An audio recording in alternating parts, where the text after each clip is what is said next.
Hello, everyone. So I'm very happy to have Xavier Daval with us today.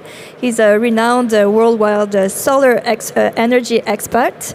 And we're here to talk about the intelligent grid from the ground up. So today, the electrical grid is managed in a top-down, centralized fashion, usually by state actors like EDF and Enedis in France.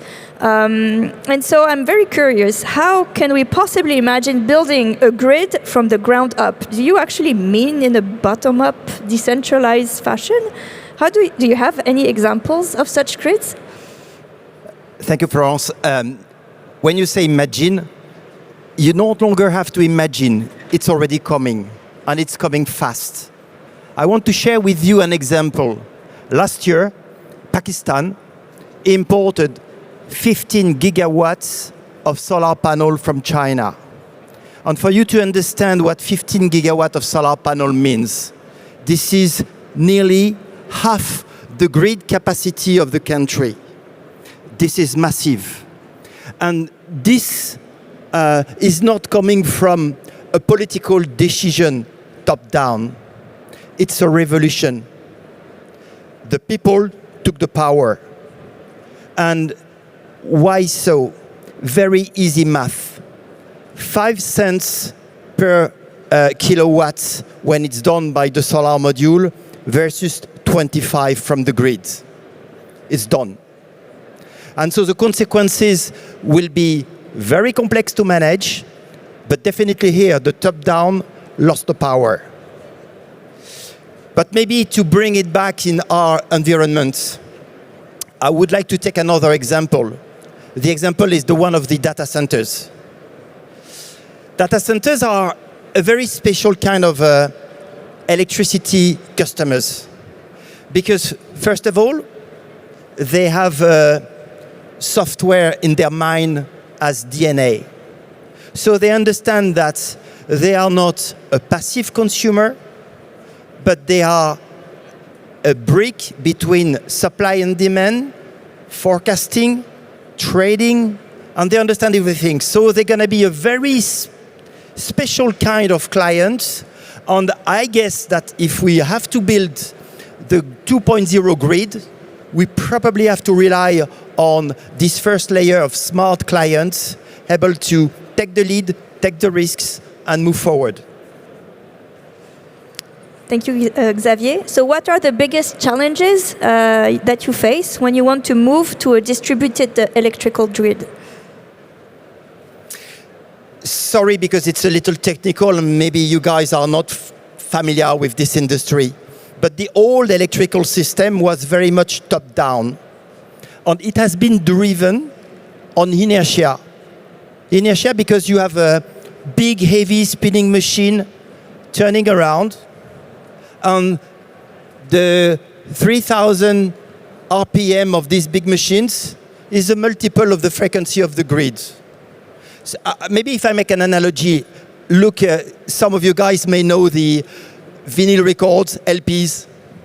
And you have the LPs turning around. And if you want the music to be good, you need to keep the needle in the groove.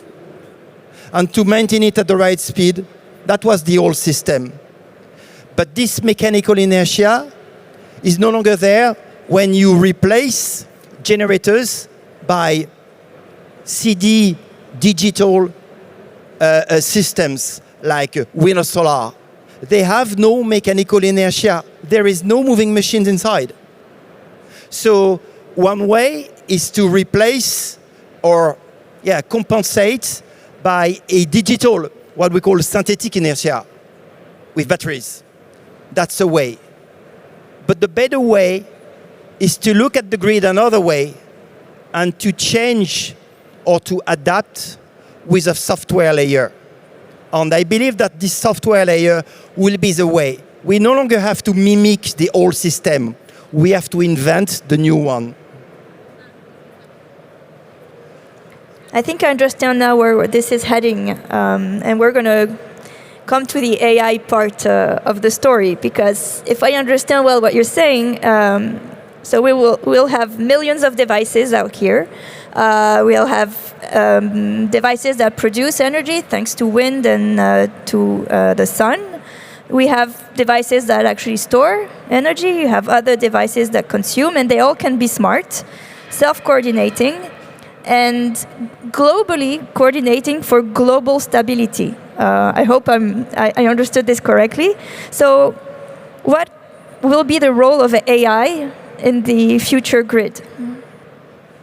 So your millions of devices producing electricity or consuming electricity will have to think at a frequency which is below milliseconds. And for me, AI will be the connective tissue that will glue supply, demand, real time at many, many different levels. For me, we talk about multi-agents. We are with reinforcing learning. And there's going to be also orchestration because, of course, the physical infrastructure will still be there. But the way we're going to use the infrastructure will be far different with conversation, discussion, system talking together and listening to each other. I have excess of electron. I need some over there. The flow will be this one. I need to start a process in a moment. I will anticipate. So you need a grid which is no longer top-down and at minimum listening to the frequency. We need a grid that will anticipate, that will have to learn what's going on forecast. So lots of AI coming up for the electrical grid of tomorrow. And I guess a lot of research and maybe hardware development.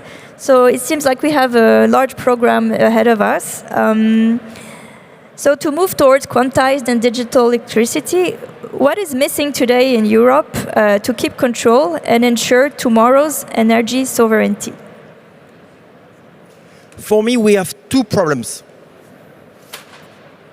And I really want to make an analogy with the telecom world. Maybe some of you guys are connected to the telecom world.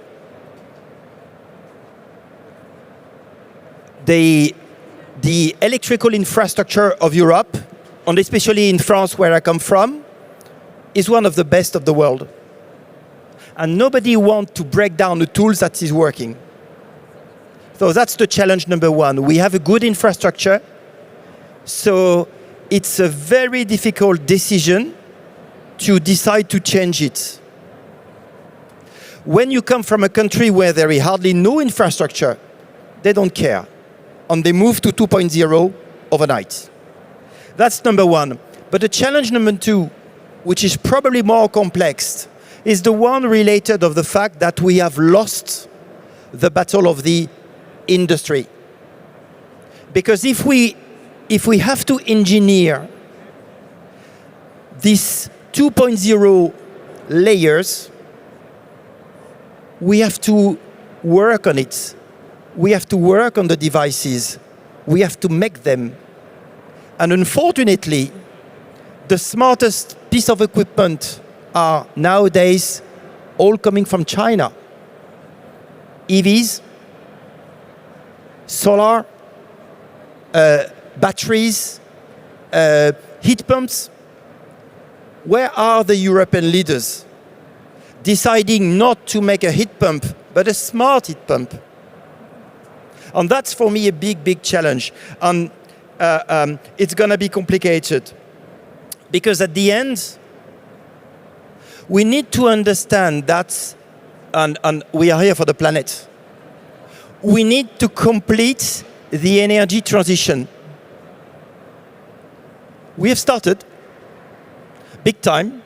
We know today how to make green electrons, carbon-free electrons, like solar, wind, and in a massive volume. We know how to do that. Look at Pakistan, I was mentioning earlier. We know that. But now we've started to make electrons, and the system is blocked because we no longer know how to consume them, because we have to change the consumption. We have to decarbonize the consumption. And to decarbonize the consumption, We need to turn it into smart consumption. Because the day it's a smart consumption, the share of variable generation can expand to the maximum. Thank you very much, Xavier. I know we have 3 minutes left. I could add an extra question. I wanted to talk about Spain on, it's... Okay, talk about Spain. It's a very good one. I would like to share with you. You all witnessed the Spanish blackout. It's all about renewables. Ooh, bad. Not at all. When I was talking about the old grid with inertia, the problem is when you remove the physics, but you don't replace it with the software.